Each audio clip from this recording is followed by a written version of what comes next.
No, we'll tell you what I'm going to start doing. I'm going to start introducing our next speakers. So, very often when we think about change in health and care, we think about healthcare professionals. We think about frontline staff. We think about patients and families. But often, what we don't think about is the role of finance staff. And actually, if you look at globally at the best performing healthcare organisations, okay, one thing that you see consistently is really strong engagement from finance leaders. And I think, in the current era that we find ourselves in, it's where we can bring together, a focus on quality and getting the best out of the resources of the system that we really start to make a difference. So we were determined that we would have an input into this Transformathon from finance leaders that are leading the way.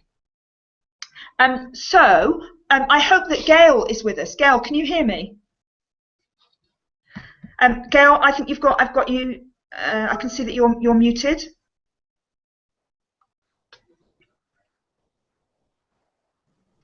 Yes. Yeah, Gail. Yeah, fantastic. So, Gail, are you ready? Yeah. Gail Wells, I think, is a real pioneer, and I think a role model of the power of finance leaders, leading the quality and improvement agenda. So, Gail, hopefully you're ready to share with us your learning and your secrets and some inspiration. So, the broadcast is yours. Oh, thank you. We're absolutely honoured to be here. Really, really proud to be asked to represent Future Focus Finance at today's Transformathon. And hopefully, in just a second, you'll see our slides pop up there for you all. But yeah, I'm Gail Wells. I'm a value maker for Future Focus Finance, and I'm essentially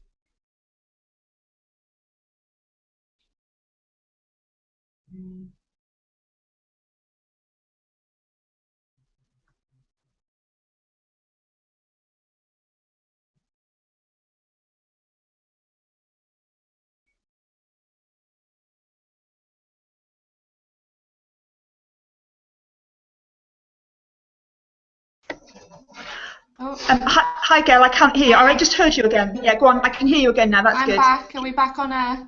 Yeah, we are loud and clear. Fantastic. Okay, I'll start again. Can we see the slides, Helen? Can you see anything? Just find out what's happening with your slides. Hang on a second. Okay. But anyway, I'll start with a little bit of introduction. I'm Gail. I'm a value maker for Future Focus Finance, and I'm one of 170 finance volunteers, essentially working with the Future Focus Finance national team to share best practice and innovation across the NHS.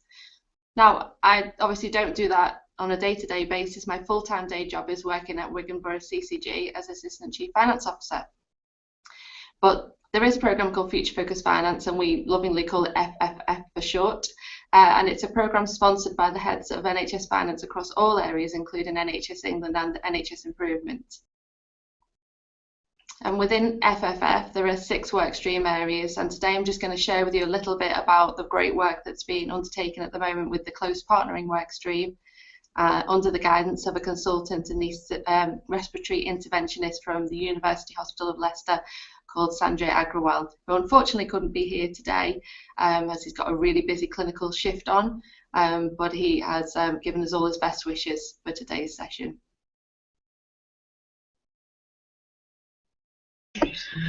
Gail, it's Helen. I'm just trying to sort out what's happened where your slides are now. So can you just keep going? Is that all right? Yeah. Or do you want me to ask you some questions, or do you want to keep going? No, I'll carry on. I can talk it through.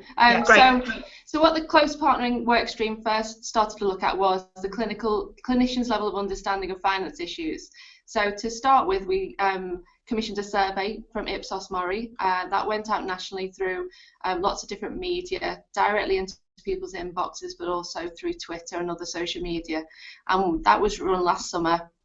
and we got responses from 179 clinicians and 368 finance staff. So it showed that there was an appetite for people to really engage with us and show us what they were thinking about finance and clinical engagement at the moment. And in summary, it revealed that 50% of clinical staff rated their own understanding of finance as good or very good, which is positive, but it gives us some way to go. And given clinicians make the most of the day-to-day decisions involving spending on patient care in the NHS, there is a real call for a further understanding of finance issues by clinical colleagues. So, thinking about the 368 finance staff who took part, what did they say? Well, pretty much unsurprisingly, they said a similar thing, but they said they only had a good understanding of clinical outcomes. So we've got a lot to learn from both sides. So the next part of the Ipsos Mori survey is to look at some of the different dimensions between the working relationship between clinicians and finance, and that looked at things like how those teams of clinicians and finance work together at the moment, and less than half of staff felt that they dealt with conflict between and within the team very quickly. And less than a third actually agreed that they spent sufficient time as a team and invested enough time as a team to really get the most from each other. And even fewer than a third, around 20%, agreed that they never really took time to reflect on how they were doing as a team, just as a reflective piece, as opposed to dealing with an urgent issue or doing something that was action focused. So really having sufficient time available to reflect was the biggest barrier to developing a relationship between clinical and finance teams. So that real nub of the improved team working across professional boundaries is really the focus of the close partner work stream for Future Focus Finance, and it's really where we spent a lot of effort in the last 12 months in developing that. So we've commissioned the King's Fund to develop a toolkit to help organisations provide a template of how to take that step back and reflect on working relationships between finance and clinical staff.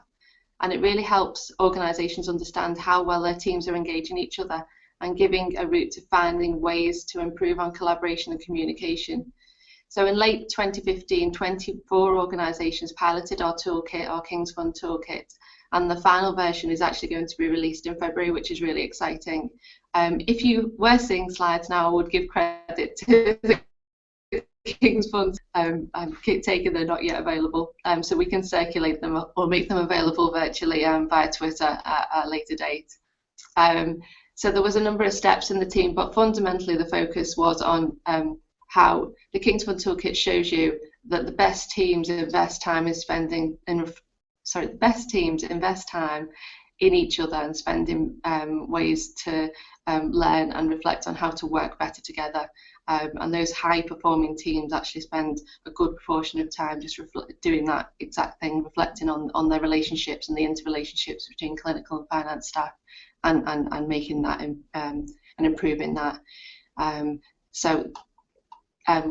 Getting the right support is key, and you've mentioned before that senior finance staff across the NHS are really stepping up to that now, and as are senior clinicians, and the time is absolutely right to do that. We need to make sure that we invite the right people, so that's not just your senior clinicians, but everybody who is involved in any kind of decision related to patient care will ultimately have a financial impact, and it's involving them as well, so that everybody, it's an inclusive strategy, not just exclusive to those people within the exec teams and the senior clinical leadership. But having that senior clinical leadership buy-in is really, really important for how the organisation perceives it and takes it forward and gets the most from it. But the toolkit takes you through a number of steps, and including the preparation, it gives you loads of resources. It encourages you to get talking and really build a bit of momentum, meet with clinical and finance, create a meeting with clinical and finance teams, spend time talking about really what the issues are between those teams in terms of level of understanding and any barriers that there might be, and there could be physical barriers of location and finance staff and availability, and they may just be misunderstandings between roles and relationships, and really get to the bottom of all those things, but then really agreeing an action plan that you can work and hold yourselves to account to. And then once you've got that action plan that the King's Fund Toolkit helps you develop, sharing it. So things like the Transformathon allow us to be able to share the experiences of the clinical finance teams who have been through the pilot. We're doing lots of blogs. There's lots of media going in up to the run-up in February of the launch of the pilot. The launch of the toolkit, and lots of tweets. So trying to really build a momentum and share the great stuff that those 24 organisations have actually achieved as part of the pilot. You know, fundamentally, patients need clinical and finance staff to work together. There's no new money, as everybody knows, and every clinical decision has an ultimate financial decision aligned to it. So, you know, there's so much evidence showing that when clinical and finance staff people collaborate, that there are quality and productivity improvements as well. So we have with us on the line from the Future Focus Finance, we have Ben Roberts, who's a value maker from Bolton Foundation Trust, Sam Sherrington, who's a registered nurse and she's head of stakeholder engagement from Future Focus Finance, and AK, he's I've forgotten his title. Sorry, AK. He's a registrar, from University Hospital Leicester, and he's a really key part of our post-partnering work stream. So I can see Ben now, and I can see Sam. So. Yeah, I can see. Ben's muted, so Ben, you need to take your mute off, and AK, hi as well, and can you take your mute off too? Who can we see? Hi Sam. Hi AK. Yeah. Hi Ben. So should we start with Sam? Reactions to what you just heard, and how would you enhance what we just heard from Gail? Hi everyone. Can you hear me okay? Loud and clear. Okay, lovely. I think it's really important for nurses to engage more fully in finance. The nurses who I've met over the last 2 years whilst I've been working with finance leaders are definitely keen to do so, and I guess they just probably didn't know how to, or where to start, or which level, or who they should be talking to, or sometimes even where they are, or who's got what responsibility. So I think the toolkit gives a really great place, Helen, to start those conversations together. Yeah, fantastic.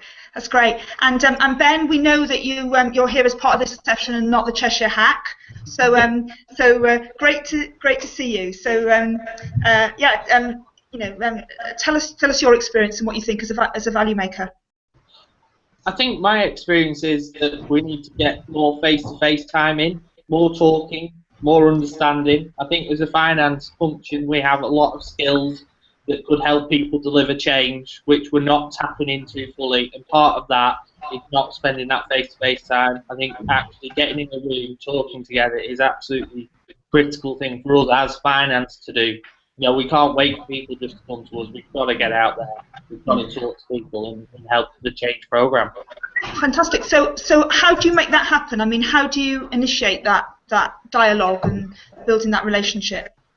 I was actually talking to Sanjay about this last week. One thing I do sometimes, occasionally, is switch my emails off, and then people have to come and find me, and they have to come and talk to me, because I think sometimes we let email and electronic get in the way, and actually by forcing people to come and find you, or you going to find them, and getting that face-to-face time is the critical bit, and trying to find that rapport that you can't get over email or other means of communication, really. Yeah, Gail, do you want to add to that? Yeah, I think the days of finance people sitting at the desks are long gone. If that's a measure of productivity or success in a finance department, it shouldn't be that way in the future. The measure is that you can't see finance people at the desks in the finance department because they're out there talking to clinicians, talking to budget holders, helping things improve and working to find efficiencies together. So it's a challenge for some organisations to think in that way, but I think definitely there's a number of finance leaders who are thinking in that way and are trying to encourage others to join us. But it's a little bit rebellious, but we like rebels. So. Yeah, very good. And I was reading something. Actually, and it was basically saying, you know, about actually to be disruptive. You don't actually go round and disrupt things. You actually build strong relationships. So I think what you're saying, Gail, and what Ben's saying is absolutely spot on. Yeah. So should we ask AK to say something as well? What do you think of this, AK? Hi there. Can we see you? Yeah. He's just joined. Yeah, it's fantastic. Hi, AK. Great. We can see you loud and clear and hear you. Good. Yes. Well, I was just saying about talking about how we as clinicians generally think of finance people as always wanting to cut costs and limit our clinical what we do. But actually, when you actually speak to them and work with them, you can actually work together to drive better patient quality, improve our services, and actually innovate rather than actually just cutting costs. It's not about that. It's about getting value by making sure we try and improve patient safety, improve patient outcomes, while being aware of the financial implications, and they can help us kind of decide and determine what the best way of going forward is. So we can have an idea, but the finance guys actually are the ones that tell us what's viable, what's going to work, and working together is probably the best way of kind of developing for the future. Yeah, that's I think that's very, very wise words. So, Gail, in terms of what you wanted to get out of this session and what you wanted to say to the world, I mean, I think you've done brilliantly. You know, doing it orally without slides. You didn't need slides. But what we'll do is we'll make sure that we get your slides as a resource on the platform. I mean, do you want to get do you want the last words? Would you like to have a last word from each of your panelists? How would you like to end things? Yeah, let's go with oh gosh, now you put me into pressure. Let's go with what are you going to change what are you going to do next week to make a difference, Ben? What's going to be one thing you're going to do differently next week? Because it is about small things as well. Small things mounting up to make a big difference, and I think that's a value maker community. That's one of those things that we've always said is don't try and change the world, because you won't. It will be a really tough job, but actually just some really small changes along the way. My one was speaking to my I'll start. My one was asking my team to just go and ask a different clinician, somebody that they don't work with, what they could help them with today. So it doesn't even need to be anything, you know, financial. You don't need to say that you come in, you know, with a financial angle. It could be helping them with an Excel spreadsheet. For me, at the moment, on my Twitter, I'm doing a doodle a day. So every day someone comes up with a great concept or something that gets me thinking. So I'm just trying to come up with a doodle that sparks something in people. I'm trying to do that every day at the moment. Just to try and do something different and see finance different a little, really. Yeah, great. Definitely worth checking out Ben's doodle a day. They're definitely inspiring, and I've got a great message to them. So if anybody wants to follow Ben on Twitter, they'll catch his doodle a day. Great. So should we ask Sam? Sam, what's one thing you're going to do? One thing I'm going to do is I'm going to continue my financial learning. So I'm going to continue to learn bit by bit more about finance, and in reverse, I also want to make sure we talk more about patients all the time in the financial conversations. Brilliant. And AK, what are you going to do differently? What am I going to do? Well, I'm going to aim to try and get every clinician that I meet is going to get a bit of a talk about how finance can help them, and knowledge about finance can help them improve their service. That's my aim. Wow. Very good. I love this. You know, we've only had like a short little session on this, but I think, you know, what you've taught us as a group, and you know, Gail as an inspiring leader of this, you know, it's all about relationships. You know, when I gave the talk earlier about new change methods, you know, what do we say? It's about trusting relationships. I think you as a group are a wonderful set of role models around that. So I think in terms of our first set of talks and a panel, I think you've set a really high standard. So thank you all so much. And, do stay with us. So thanks all, and please keep moving forward in the work that you're doing with Future Focused Finance. It's so important, and I think it's got the potential to make such a difference. Thanks so much for inviting us. We've had an absolute blast. Okay. Bye. Bye. Bye. Bye. So what we're going to do now is we are going to move on to our next session, which Alison is going to introduce, which is all about hacks and hackathons. So yes, hopefully I should be appearing now, except that I can't see myself better. Am I coming through now, or can you hear me, Mother? Thank you. Oh, you can hear me. Jolly good. Now we're on to Hack the Future. How can hackathons change the health and care system for the better? Now, I didn't have a clue. As will be patently obvious, I'm not the world's genius in IT. So what I did was I actually took myself off to an NHS hack because I needed not to indulge in contempt prior to investigation, but go and experience for myself. I was amazed at the energy. I was amazed at